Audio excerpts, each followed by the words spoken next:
What's up? Today we are talking about something called the measures of central tendency, which we refer to as the mean, the median, and the mode. Maybe you've heard of these terms, maybe not.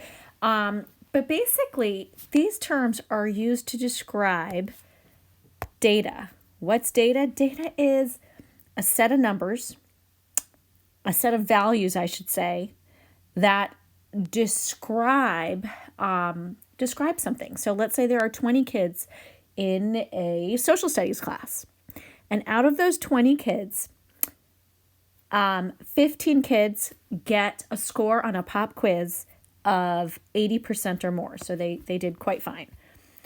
And then there were 5 out of the 20 kids that got a score of 95% or more. And so they did really, really well. Well, if we looked at all the individual scores and we could plot them on a graph, we could figure out all kinds of stories about all those different values, those scores that those students got. And all those scores would be called our data. And all those numbers would be our data set, the set of numbers, really the set of numbers that we're working with. But anyway, let's stick to the basics here. These descriptions over here are from a reference worksheet that I give my students.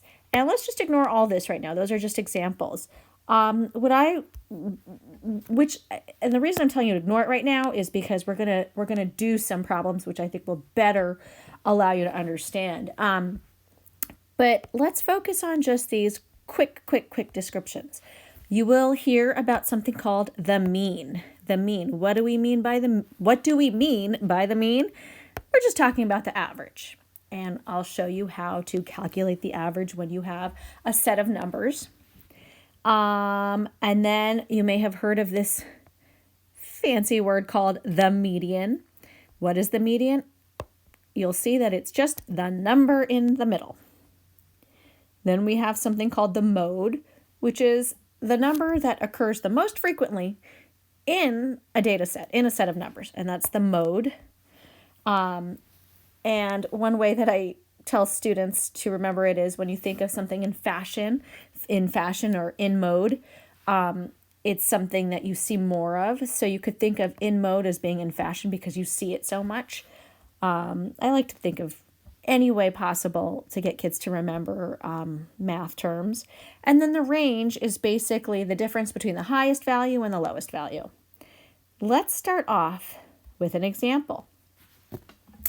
So here's my fictitious data set, sample data set. Let's pretend these are, what would 5 and 10 represent? Let's pretend there is there are a group of ice skaters, and they are being ranked from 0 to 10. Apparently this person got a 0. Maybe they just didn't show up on the ice. I don't know. I'm making this all up anyway. And let's say somebody says, well, I want to know what is the average. What's the average score? And the statistical term for average is mean. It doesn't mean you're mean. It just means we want to know the average. Ha ha ha. I always like to tell these silly jokes. So how do we find the mean? Well, this is all you got to do. You're going to take every number in the data set. Actually, let me do it this way. And you are going to add them all up. Now, if hypothetically we have a small data set here, it's only 5 numbers, but if you had a huge set of numbers, we actually have computers to handle this, but nevertheless, it's still important that you understand how to do it. So if we take 5 plus 10 plus 10 plus 0 plus 10, what do we get? We get, here's 15, here's 25, still 25, and that's 35. So we have the total equals 35. And how do we get the mean? We divide the total by the number of values, 1, 2, 3, 4, 5. So we're going to divide 35 by 5. So the mean is calculated. Here, I'll show you. We add all the values in a set of numbers, and then we divide the total by the number of values in the set. Hopefully that makes sense. So let's do it. So we have 35 divided by 5. It actually divides evenly because we know 5 times 7 is 35. So guess what our mean is? Our mean, our average, is 7. That wasn't so bad, was it? Erase all this up here because now we got to calculate the next thing. Now the next thing we have to calculate is the median. The median. And put simply, the median is just the number in the middle. The number in the middle. Now we've got five values here, but what we really want to do is arrange them from smallest to largest. Technically, you could do largest to smallest, but I just always do, I find it better to do smallest to largest. It just feels like things are more in order. So I put the numbers in order, and now I need to find the number that's in the middle. And one way I can do that is I just start crossing the ones off the side, or we can count 1, 2, 1, 2, and 10 is the number that falls in the middle. So I am going to identify the median as the number 10. Now, if there were an even set of numbers, an even number of numbers, that sounds funny, in the data set, what you actually do is you find, like, let's say this data set had an additional 5. So it would, let's say it was actually 5 and then 5 and then 10 and then 10 and then 10. Oops, and I forgot the 0. Let me do 0. I don't like that 0. 0, 5, and then we add a pretend 5. So we have all these numbers. Well, now there are 2 numbers in the middle.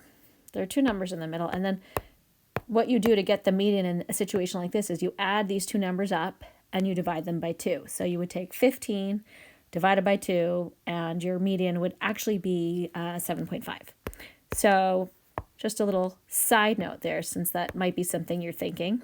And now we got to find, guys, we got to find the mode. The mode, the number that shows up the most frequently, well, that is the number 10. So we write 10 over there. 10 shows up the most frequently. Now you might be wondering what happens if no numbers show up. Like, what if the data set is like that and there isn't a number that shows up the most frequently? Well, then there is no mode. You might also be wondering, well, what if you have a data set where 2 numbers show up the same number of times? So here we've got 2 3s and 2 4s. Then the data is described as multimodal. And both the 3 and the 4 would be the modes. So hopefully I haven't lost you. Hopefully you're still following along here. And again, like anything, practice makes practice makes progress. What am I saying? Practice makes progress.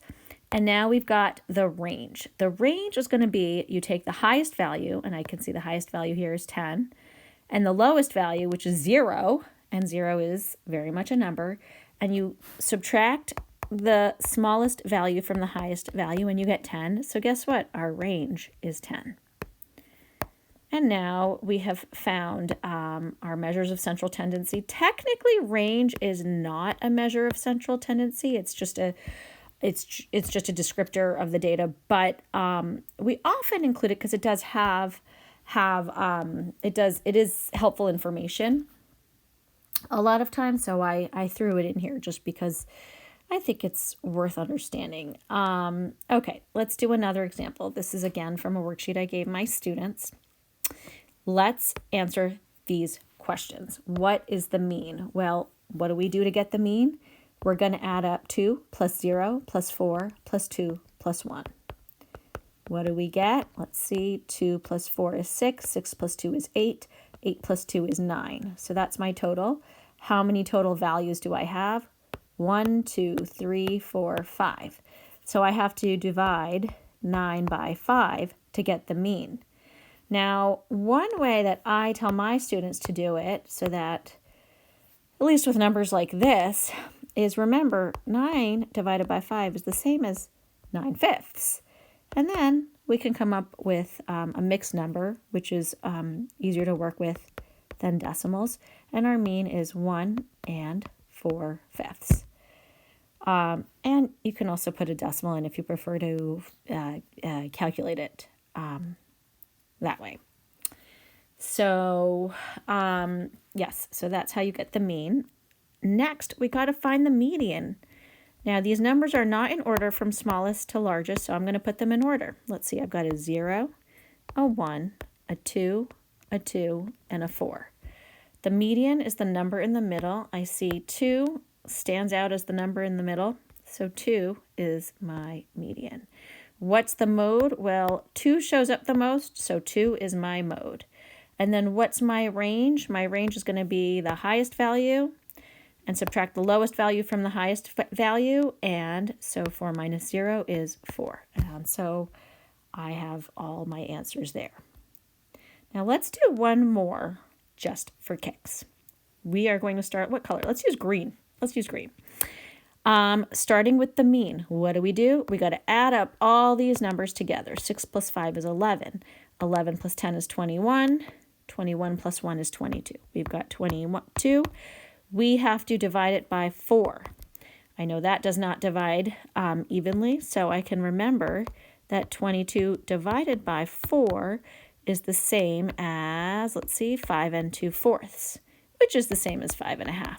So 5 1/2 is now my mean, my average. Now, I might be calculating that because I am so used to doing this very faster than you might be able to, and that's okay. I think everybody should go at the pace that they are comfortable with. Let's get to the median. The median is the number in the middle. Well, let's write these numbers from smallest to largest. Now, what do we notice here? The numbers in the middle are actually 5 and 6. See, when we cross out the sides. So what do? We add 5 and 6 together. That gives us 11. And we divide it by 2. And then 11 divided by 2, I know, is 5.5 or 5 1/2. Oh, isn't that funny that it's the same thing? So there is my median.